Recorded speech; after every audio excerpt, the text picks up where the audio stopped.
Jay, look, there's a cute hitchhiker. Pick her up. Hey, that sounds like a good idea, but we probably shouldn't. Why not? Because this is a horror movie. This is the worst trip ever. It might be the worst vacation ever if we do that. You don't listen too good, do you, boy? You and your friends don't want to go to Camp Blood. You don't want to go to Hell's Highway. You don't want to go to Camp Blood. All right, we're all mixed up here. This is Jay. I'm Jeff. And I hope you enjoy the podcast of Hell's Highway, which is about 24 years old. Proud to be associated with Hell's Highway. Hey, everybody! The SOBs who love SOV are back.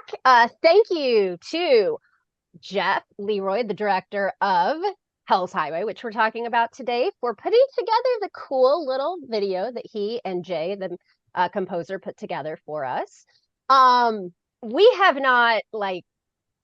been doing this for like 2 freaking years, I think. We've been gone for a while, so we have a lot to talk about. So I am Rebecca. And with me are Maddie and Slade. Tony Masiello is usually our fourth. He has a lot going on, so he is not part of this SOB reboot, but open invitation for him. But let's get around to introductions and tell us what you've been doing. Maddie Deering. Well, obviously I'm Maddie. I shot my new movie, because it has been so long since we've done this. Bathtub Shark Attack. Shot that, and it's coming out soon. So I'm really excited for more people to see it because it's been a long road. It premiered last year. We shot it in 2024. We shot that in like 2022 or something, and premiered last year. So it's finally coming out. Also shot on video, the first shot on video shark movie. So doing that and working on some other cool stuff, and Spirit Animal still my pride and joy, which I remember the first time we did an episode was on Killer Nerd, and it was like right before the premiere of Spirit Animal. So that's cool. So awesome. And you also have had Toby Radloff. I don't know how to say. Is it Radloff? Toby Radloff. You guys have become buds now. So since he's then, amazing. Yeah. See him at Cinema Wasteland. He like, oh, my friend Maddie Deering, and I'm like, oh, he's such a nice guy. Look at my husband coming in to. Oh, give me my microphone back. Thanks, honey. Hey, Rob. Yeah, no, I'm good. Yeah, I think like Spirit Animal had just come out whenever we were in the middle of stuff. I think I was in the middle of shooting The Embalmers during that. I've since then in 2022 shot my second movie, Tin Roof. And yeah, it's crazy to think about how long it's been. And Slade, Slade, you're the one that started all this shit because you wanted to go out and have a baby who's no longer a baby. It's been so long. Right? Yeah, he's toddling along. He is crazy, and almost done with college again. And it's Slade, not the baby. No, God. I was confused for a second. I thought you were making a joke because he's in preschool. He's brilliant. He's gonna take it. I'm gonna retire early. It's gonna be fucking fantastic. He's reading the Encyclopedia Britannica we've got in there. No, is that even a thing anymore? Do they even sell those? Jesus Christ! I mean, it's a website, but yeah. But kiddo's doing great. About done with school, so I'm gonna have a lot more free time. So that's good. Outside of that, yeah. I'm back. We're all back, and ever since we've been gone, I mean, at least I feel for myself, and you guys too. I think we've made a ton of connections with SOV people that we didn't have 2 years ago. So this go around, we're going to have plenty of guests, commentary, that kind of thing.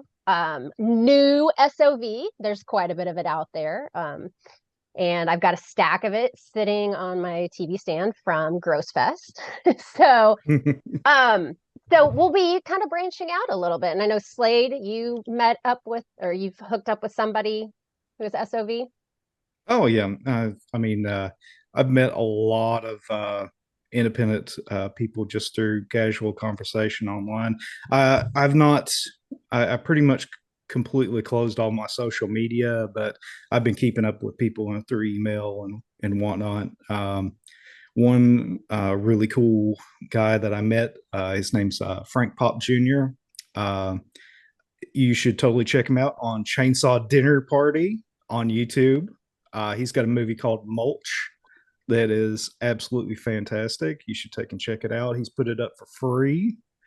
And also met a really cool guy named Maddie Calhoun. Do you guys know Maddie?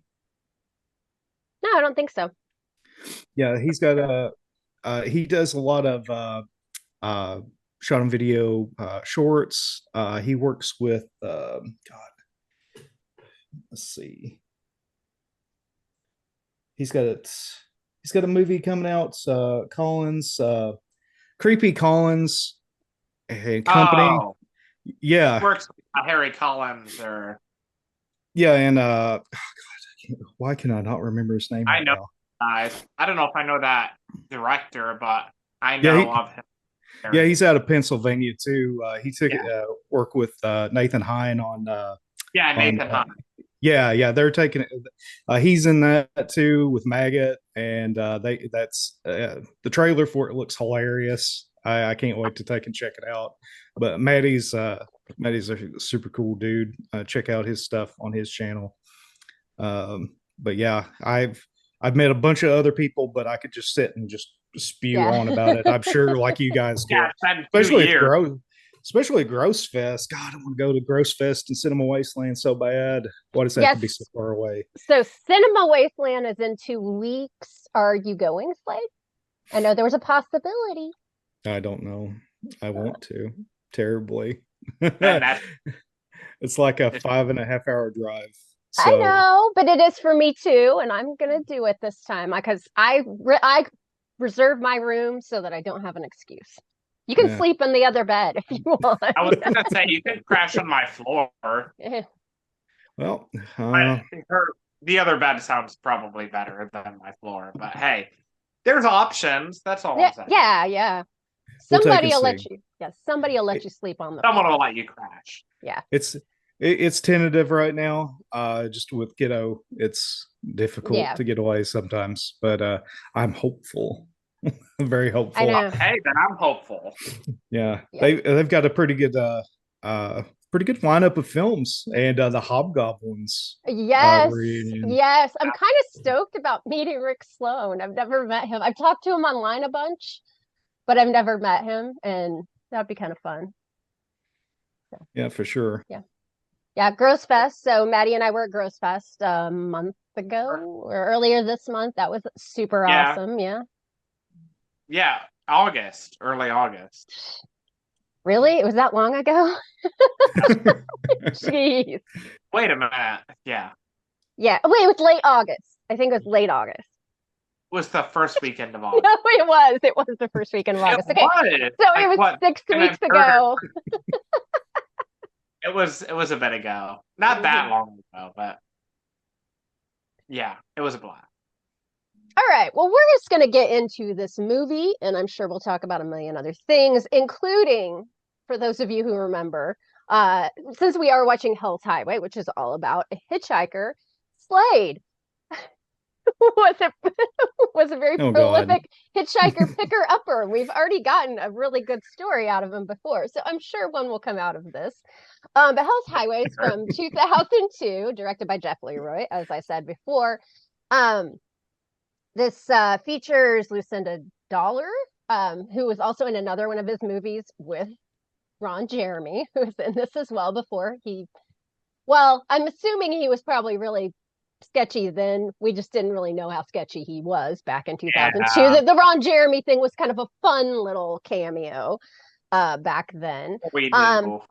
Effects done by Joe Castro, who actually worked with me on Tin Roof. So very cool to see him in there. He was Harry Warden guy at the end who pushes the girl in with the wheelchair. And it was kind of like, oh wow, this movie is really old.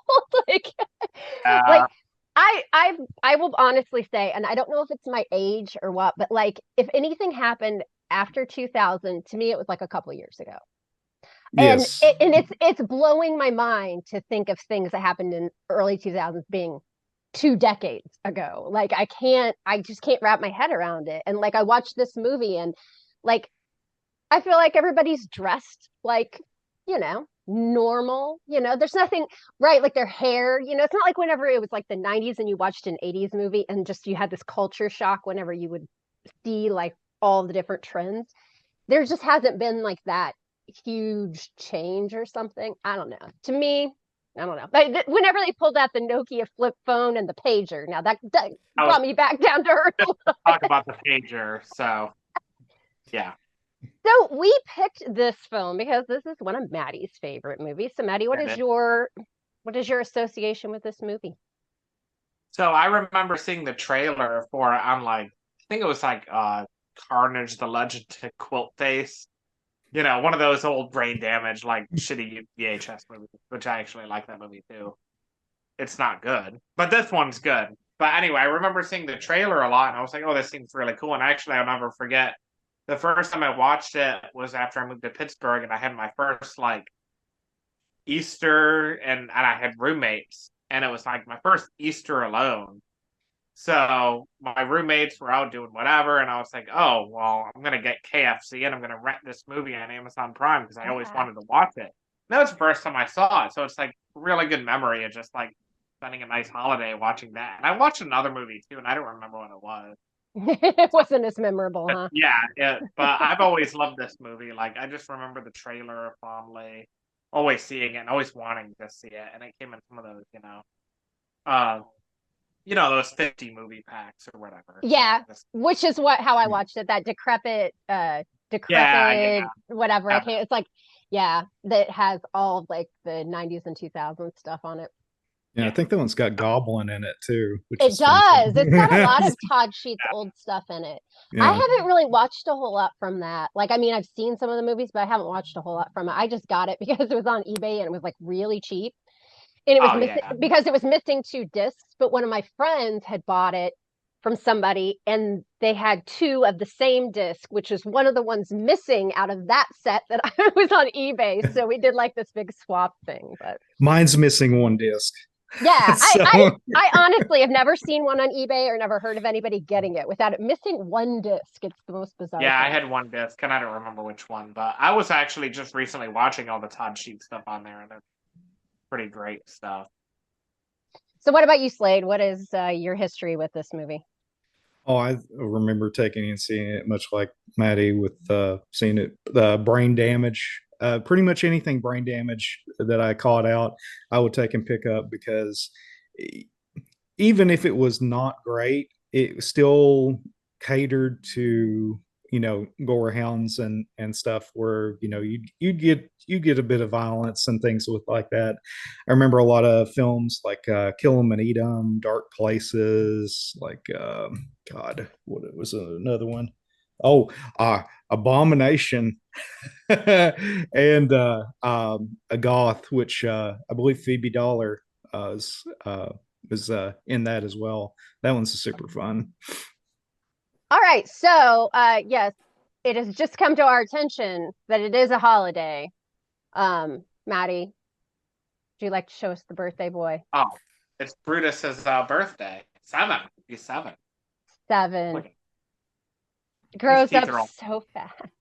but yeah, right. He's had some issues, but he's had a very prolific career too. I mean, He's a great shark actor. he One is. of the best. He does many convention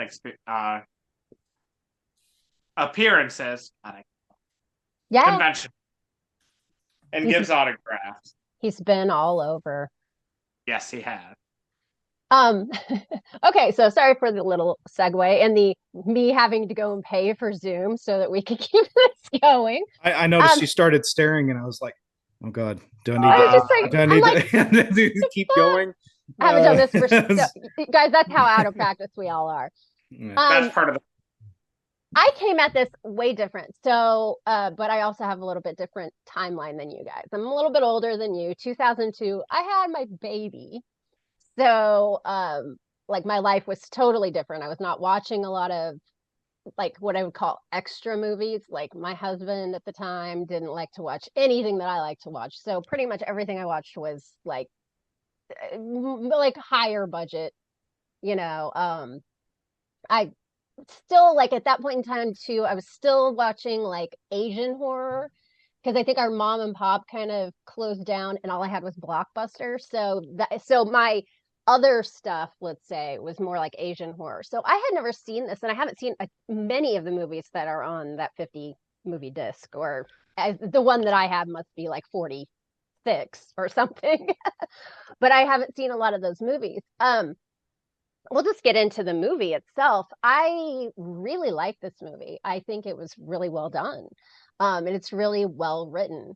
And that's not always what we run into. I mean, we may love the movies, but you know, they have charms to them, but we also can admit, hey, maybe it's bad. I mean, that's just the way it goes.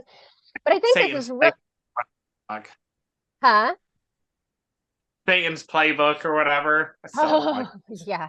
Satan's storybook, yeah. Storybook. Satan's storybook. See how Oh my God. But anyway, go on. Oh my God. Don't even say those words. Right. But this one is like really well done. I was looking at some of the reviews on IMDb just because there's not any trivia or anything. So I have to like look something up. So I was looking at reviews and there were several people who were like, they really need to remake this with a bigger budget.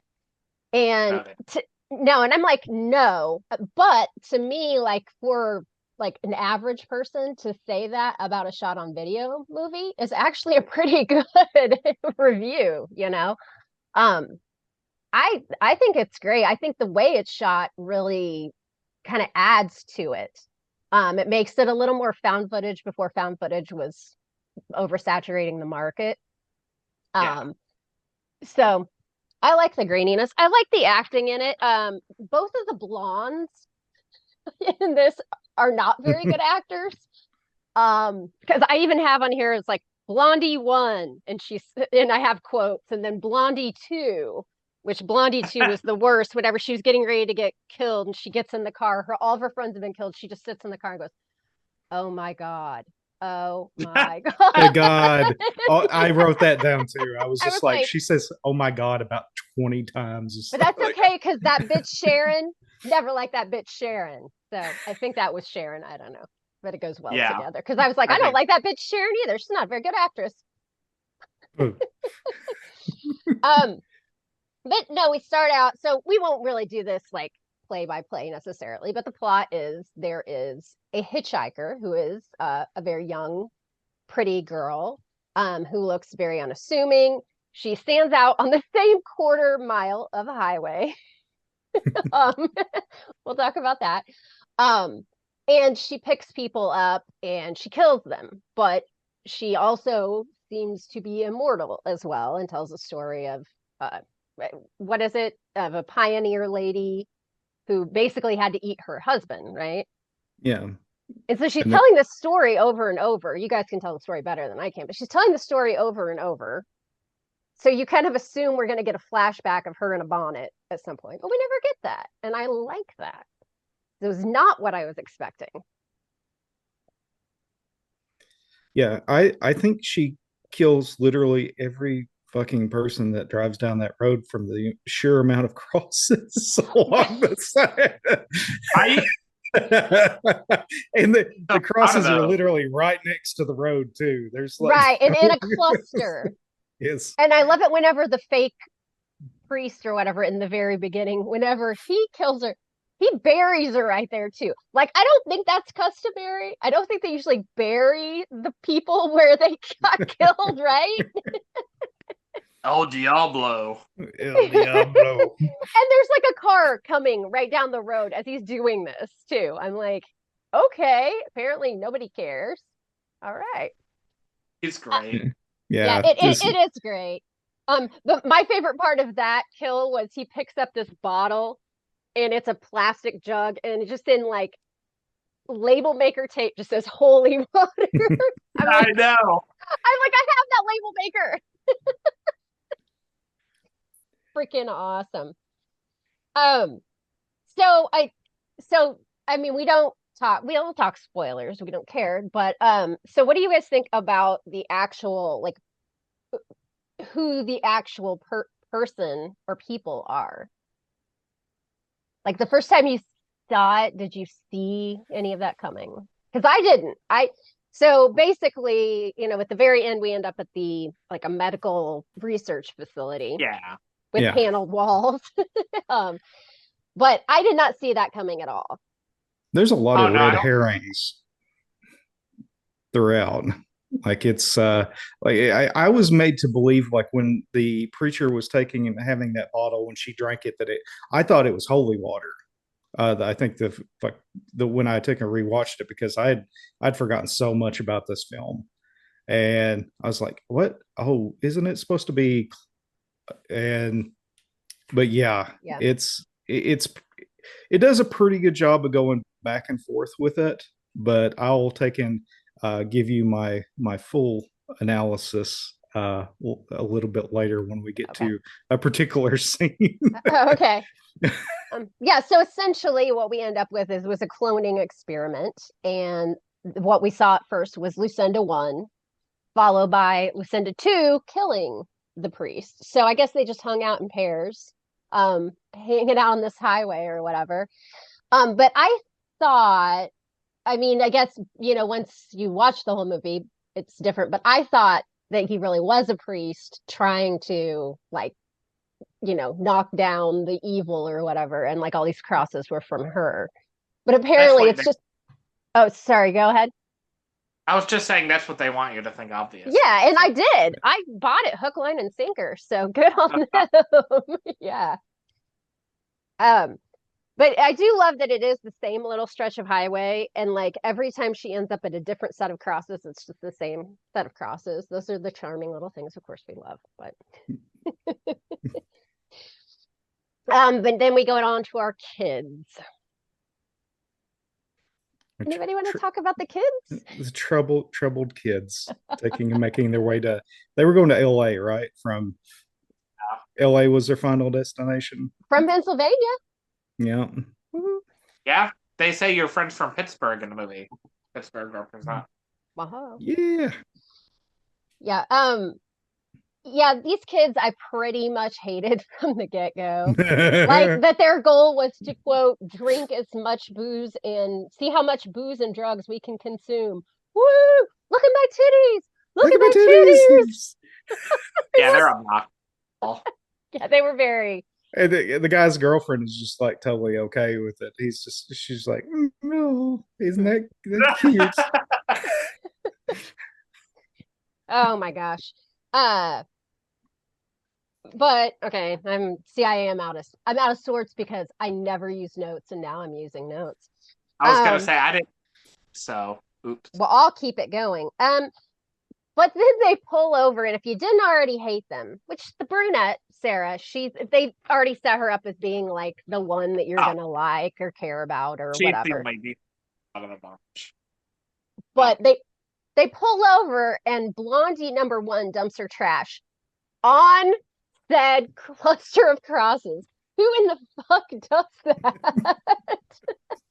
Blondie bitch number 1. Blondie bitch number 1. I think her name was Meredith, but I like Blondie bitch number 1. I better. kept screwing up their names, so Blondie bitch number 1. Yeah, I think it's Sarah and Meredith, I think is her name. I want to say something like that. Sarah was the one that got said a lot. But yeah, so they end up. I've got to try some egg roll. Good. We're so professional around here. They also yes, my husband cooks shirtless. Yes. That scene when they're pulling up to take and pick her up, also there looks like there's a bag of stuff that could belong to her, is where she's hitchhiking, and they just run over it, and it's under the front one of the front wheels, and even as they're pulling away after they picked her up, it's dragging behind that wheel. See, I noticed that same, maybe that was on purpose because I noticed that they did that whenever they hit her, that her bag or something was like dragging along or something. But yeah, she okay. I put this on here as a question. So Blondie was like, after they kick her out, Blondie's like, I said never pick up hitchhikers. Did she even protest initially? I don't think she did. Yeah. I think she was the only dissenting one amongst Okay. them. The two Okay. guys are like, yeah, she looks hot. Let's take and pick her up. I'd say yes. I say Yeah. yes. And then the girl's yeah. like, she may be in trouble, so I guess. And yeah, then terrible things happen. Oh my. So this is a really uncomfortable scene. Because she is like diddling the girl with a gun held to her. I mean, that's pretty hardcore, you know? That was really uncomfortable that whole time. But of course they have to pick if you had to assign things, she would be like the virgin of the group, you know. She was the one who's definitely more concerned with their safety than sex as time goes on. So she gets the virgin nomenclature, I guess. And she also gets a demonic finger bang ESP. Yeah. So that does bring up a point because that was the only thing whenever I was looking back and I'm like, okay, these are just clones or whatever. How did she get the weird connection with her? Yeah. And the dream. I mean, unless she just had like clairvoyancy or something to start out with, but it doesn't. Yeah, that was the only thing I'm like, that didn't get explained of why she. Yes, demonic finger banging telepathy. I like that. Mm-hmm. Yep, that explains it. She got a me. superpower. Mm-hmm. Yeah, because when they stop later and she's like, yeah, I got it. She just starts running off into the desert, and they're like, stop. It's like, I know where the camera is. Now, to be fair, they did say the serum would like make the clones like it made them insane. So maybe it gave them some kind of extra sensory type thing too. Who knows? Just saying, you know, plot holes are fine. But after she gets kicked out of there, then we have our cameo from the lovely Ron Jeremy. I actually like his cameo. It's pretty. It is actually really good. But it's hard to say that now, knowing the things we know about him. So it's kind of. But yeah, a good dick ripping off. But I just don't get it because he's just like, your nails, they're so sharp or whatever. She cuts off his dick. How did not notice he cut off his dick? Exactly. What is that? And then blood on the windshield. And then he's laughing about it. Yes. If I saw blood on my windshield and I didn't know whose it was, I wouldn't say, whose blood is that? I'd be like, what the fuck's going on here, man? And she teleports out of the vehicle and starts counting the money. Yeah. Well, there you go. Teleporting as well. Yeah. Yeah, we didn't see that. But then again, he could have been so distracted. She could have jumped out. We wouldn't have known. He was just distracted. But not that it got cut off, just that he wanted, to get laid. Okay, now because he was super distracted. He was considering the events that happened after that with the gas station. Yeah, that was amazing model work. I love model work. It was great. The explosion was awesome. This is great. Okay, now I have a question for you guys because you know a lot more history stuff than I do. So Ron Jeremy, she asks, "Where are you going?" or whatever. He goes, "Tempe." So you think Tempe, Arizona? He goes, "Tempe." It was a I make low budget movies and they're trying to stick it to me. And I'm trying to sue their asses. So he's talking about Tempe Pictures. Yeah. Was there some kind of rivalry between Jeff Leroy and Tempe Pictures or something? Or that I don't know either. I might have to ask him. I thought that seemed like a direct punch in the face. It's either dig or it was just playful, name dropping. Could have been an homage because their Nurse Polonia at the end, there were definitely a lot of little like dropping of SOV kind of things in there. Yeah. Yeah, I always thought that's all it was just like Trauma makes fun of itself or whatever. Just kind of playful. Although Tempe, I guess, didn't put this out, but I still. Oh, they did or didn't? I don't think, but I don't know. Sterling did, I think. Yeah, Sterling did. So. But yeah, I have on here the gas station explosion in Ron Jeremy, 90% of the budget. That's probably not that far off. I mean, Well, because this movie is very, yeah, blood. But this movie is very simply made. It's essentially a one location movie, even though it's a road movie. So Yeah. I mean, you know, small cast, you know, not a lot of locations and whatever. So that's not a slam on them at all. It was really cool. Like, no, to it's see, creative. like, yeah, and it's not something that you see in a movie like this. Yeah, yeah, and it worked. Unfortunately, what became of the director, like because of it, was sucked. But like he got. Do you guys know what happened with that particular explosion? No. He was he was entirely too close to it, and he got very, very, very severe burns across his body, all over his legs and his arms and part of his face. He took and went to initially went to he didn't want to go to the hospital. Phoebe Dollar and the other Beverly Lynn, I think, were encouraging him to go to the hospital. He stayed in a bathtub for like 2 to 4 hours. Then they're like, he comes out and he's like, I need to go to the doctor. Goes to the doctor. He doesn't have insurance. They pretty much kick him out, and then they find a burn unit to take him. And it's if you watch the end of the credits, it's hilarious because he throws shade at he's like, hospital that that kicked me out on my ass because I didn't have insurance, and it's the insurance. And thanks to these people for taking and like healing me up. And then before it is like, these people tried to convince me to go to the hospital. In the credits, it's credit. It's pretty great. I love it. I suffering for your art, like, truly. Yeah, that's for sure. I've got the scars to prove it. Yeah. We have so we've got the demonic finger banging telepathy. So Sarah leads them to the video camera that it's like, is this your brother's? I mean, it's exactly like the one that the other kid has.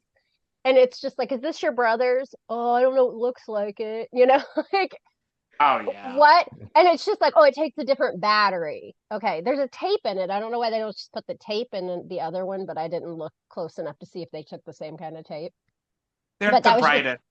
Listen, your brightest crayons in the box. Sorry. Yeah, well, and also it kind of left us with that little, nugget for later.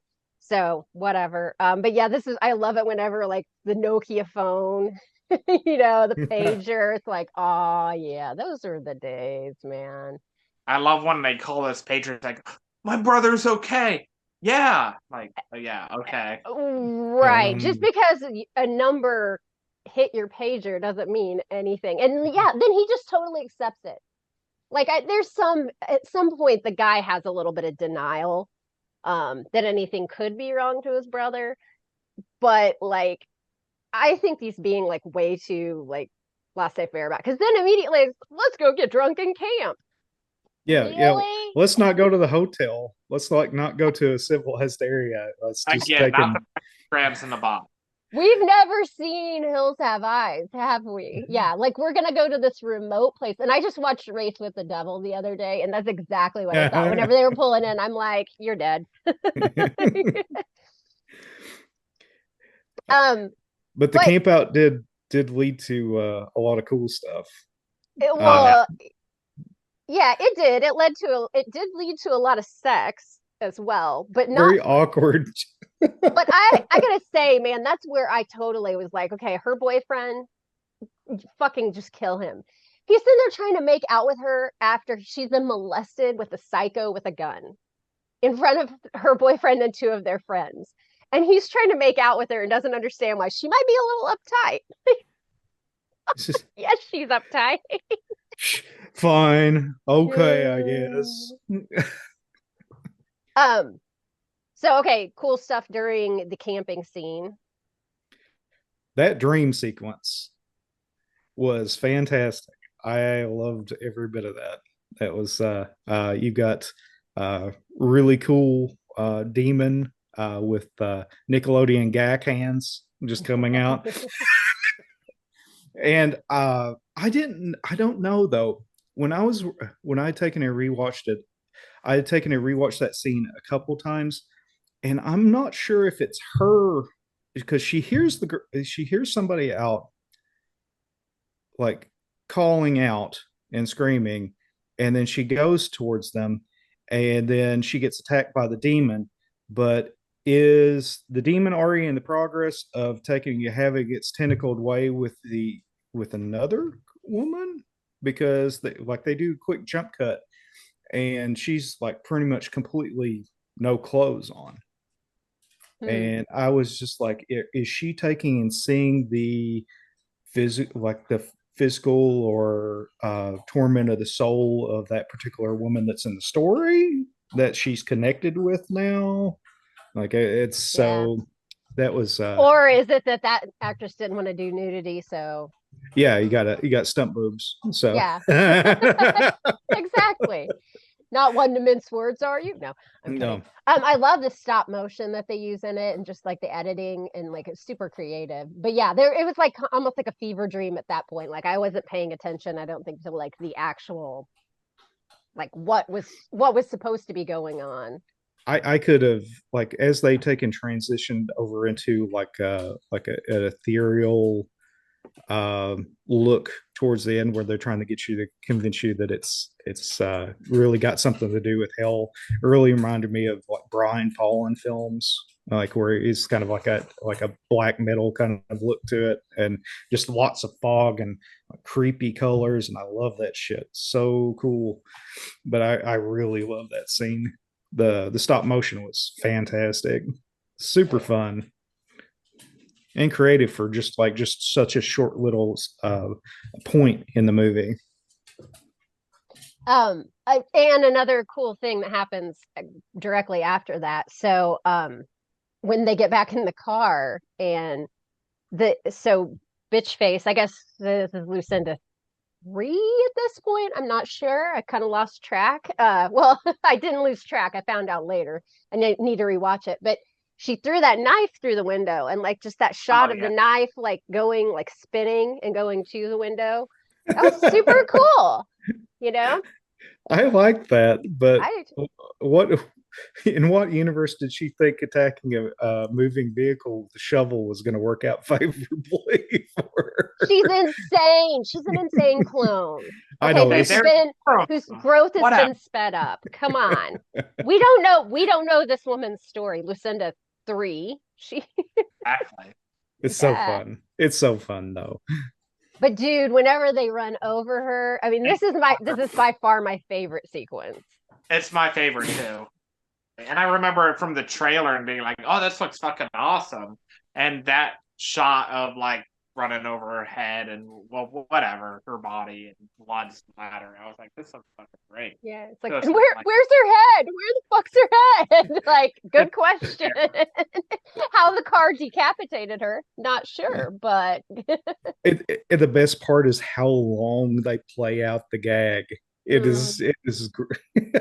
Don't drag the body for that long. And I've never seen any commentary. Slade, obviously you have seen some commentary or read some background stuff, but I was just thinking of National Lampoon's Vacation the whole time. I mean, that sounds about right. I'm like, that had to have been somewhat of an homage, and it takes them forever before they're like, hey, there's something connected to the car. Like, you don't hear boom, boom, boom, boom, boom of an entire torso, but yeah, just knocking down crosses. So awesome. Those are some strong entrails. I wonder if entrails, they probably would hold you like that. Like, you could hang somebody by their entrails. So by the third clone, they probably had stronger entrails.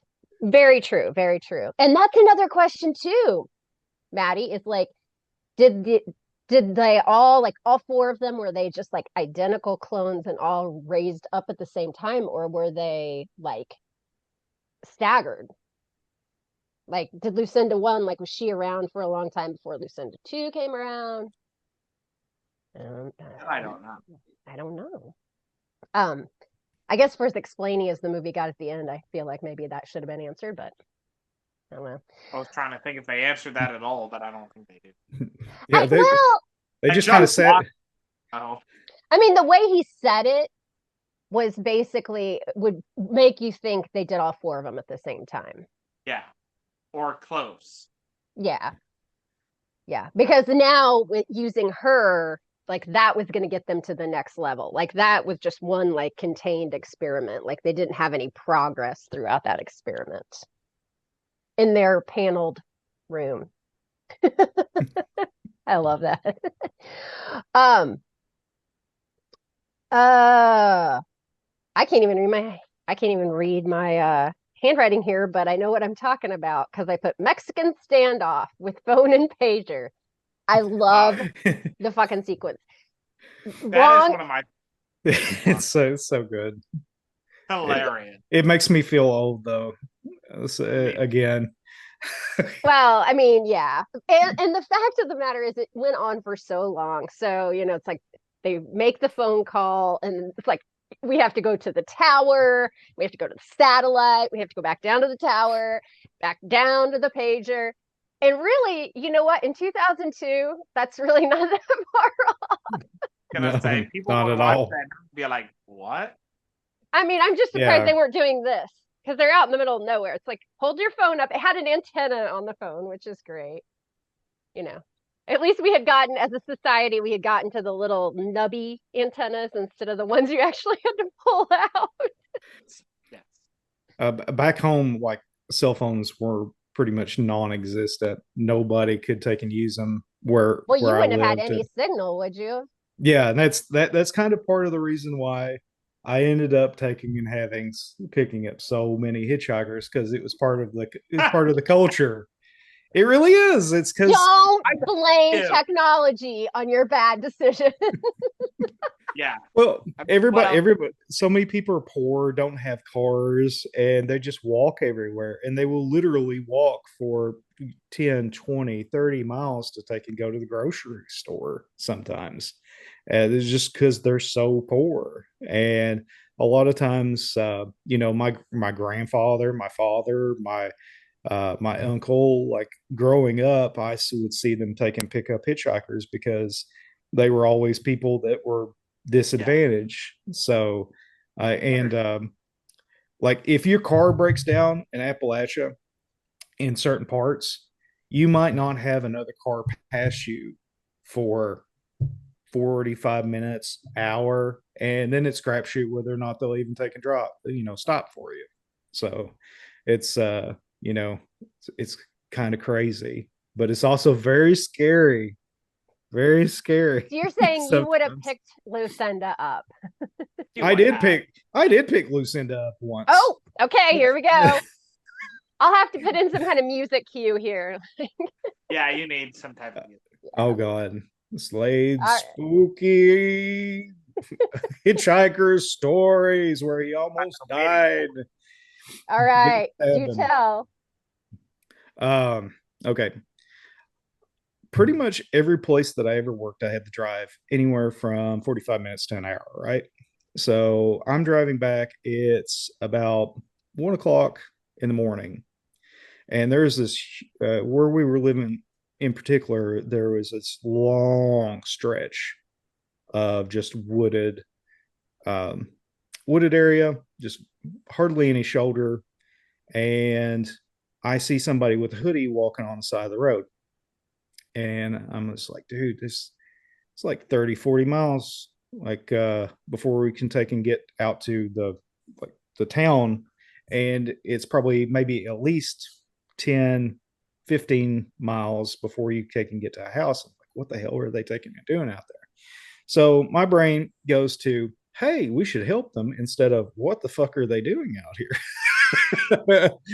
So I pull over and this this like middle-aged woman takes in, looks at me, just turns and looks at the car and just stands there and stares at the door. And I just roll down the window and I say, "Hey, do you need a ride?"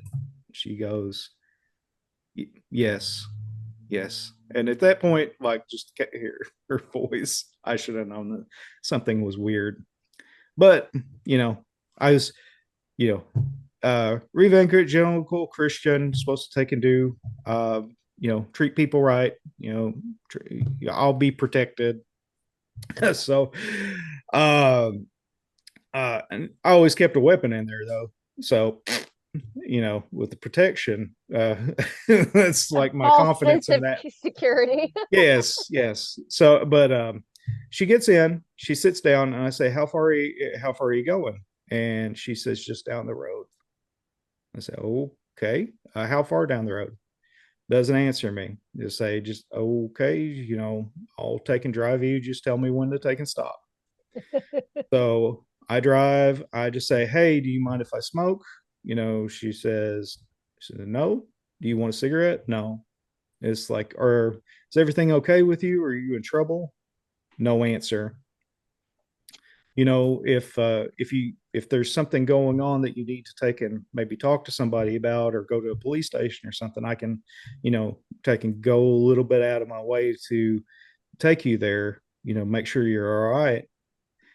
She just takes and looks up like creepy, just like straight dead on, like mechanical, turns over and says, that won't be necessary. And then she starts rummaging in this hoodie, like going back and forth, rubbing back and forth.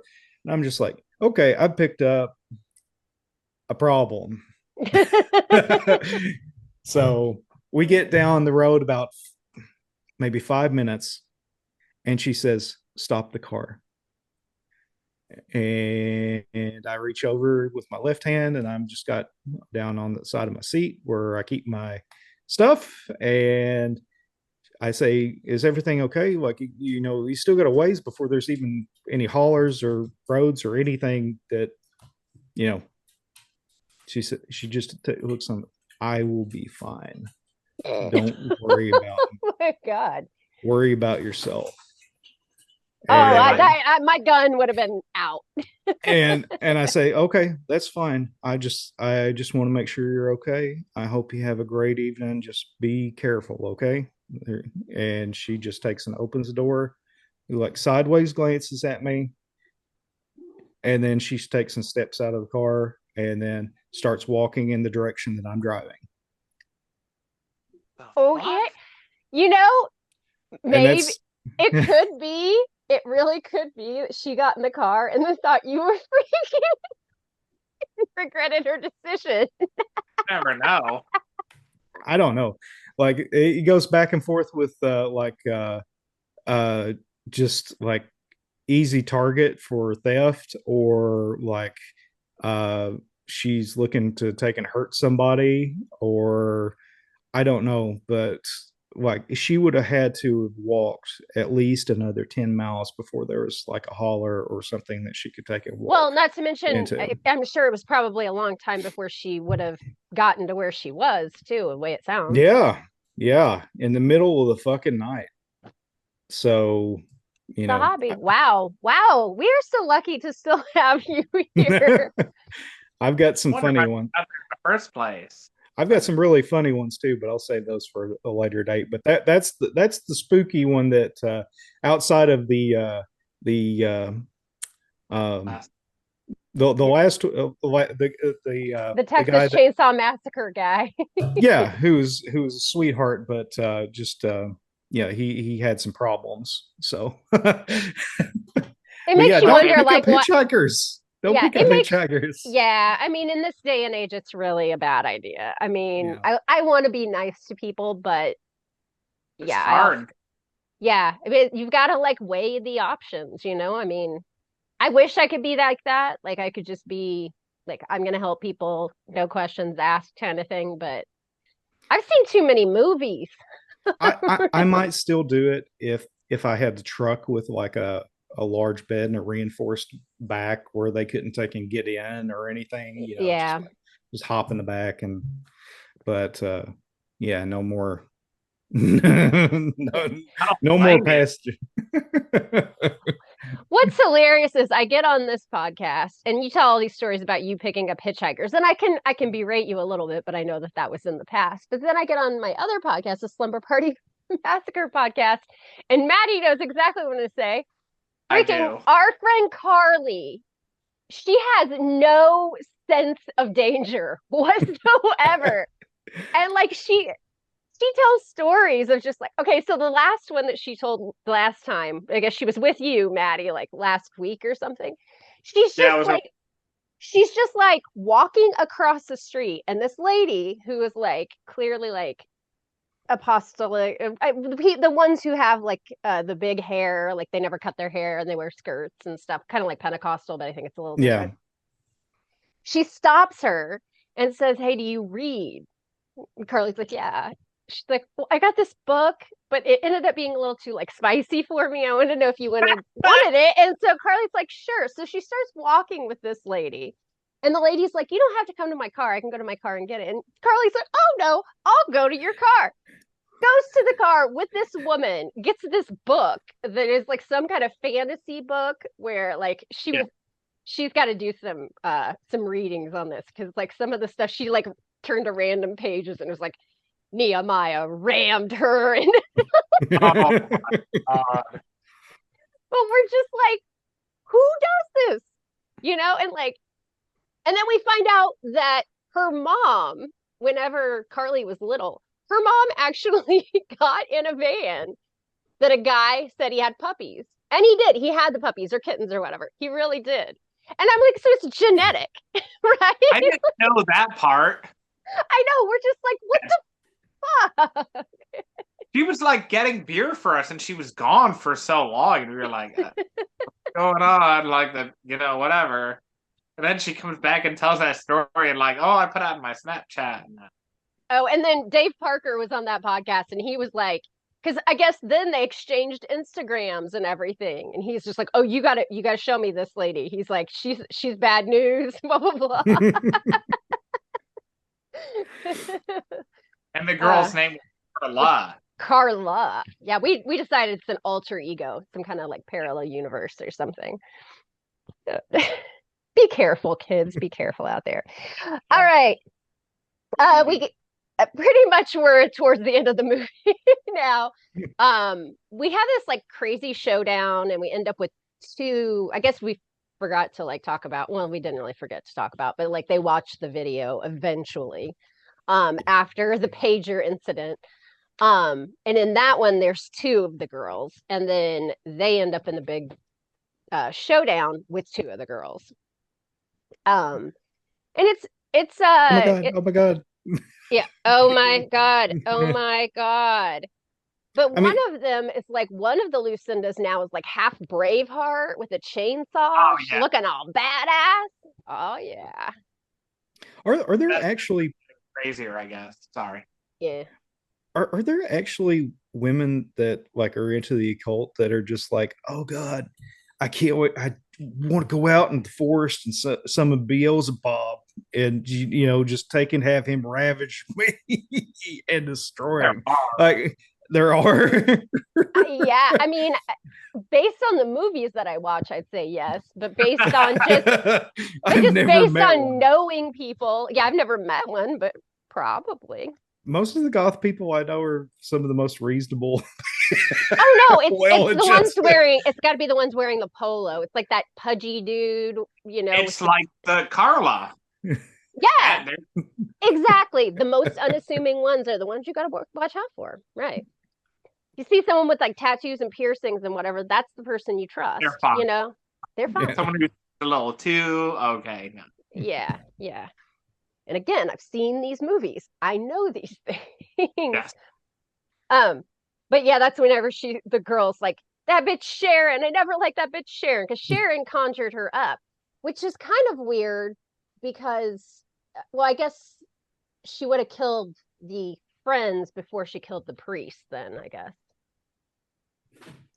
Yeah, that would make sense. No, that's not the timeline, right? Because they say at the end they kill the priest and then kill their friend. I don't even know. Yeah, because it would have to be the other way It's around, her. though, right? If they summoned her. Well, they didn't actually summon her. It was just a coincidence she showed up, I think, at the Oh, you do? right time. I mean, she's just hanging out in these woods. She probably hears some people and was just there. Yeah, Because true. Because I they're not yeah, because I summoning gotta get alone. they didn't summon her. Okay, I gotta get past that. They didn't Yeah, actually summon her, that's but just what they want you to think. And then you're like, oh, the big twist. yeah. Spoiler.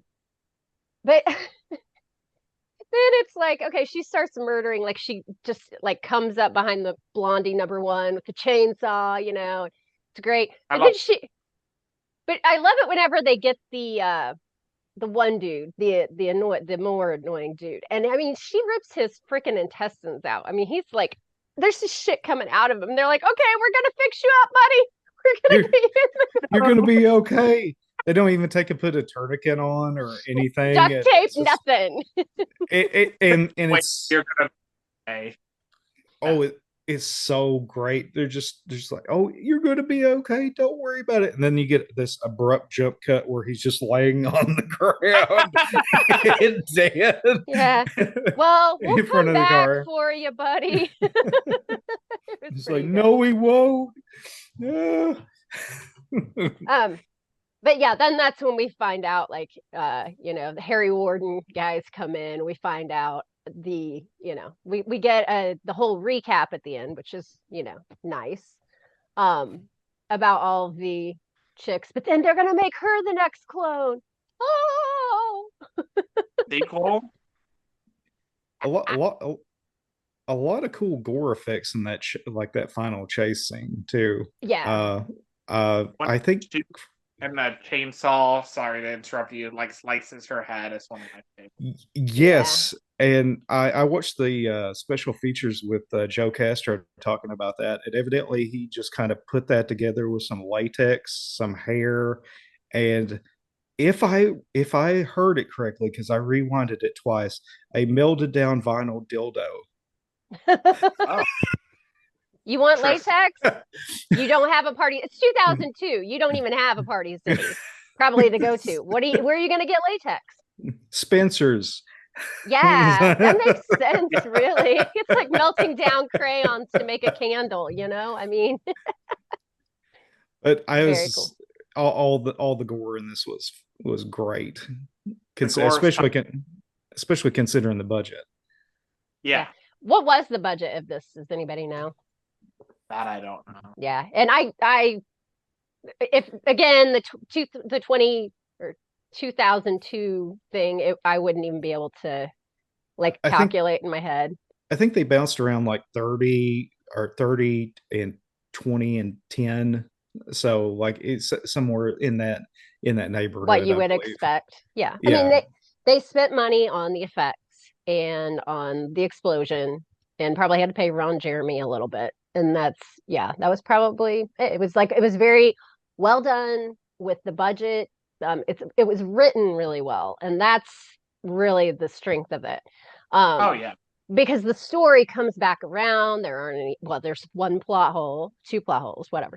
There aren't any plot holes. It's one of those like things where that's one of the things that I can't stand about a movie with a twist. That there's a twist and you can't like, and then you go back and watch the movie. You're like, what, huh? But like everything fell back into place. It's very cool. Yeah. I dig it. I'm glad we watched it. We get another cool model at the end getting blown up, and I love that.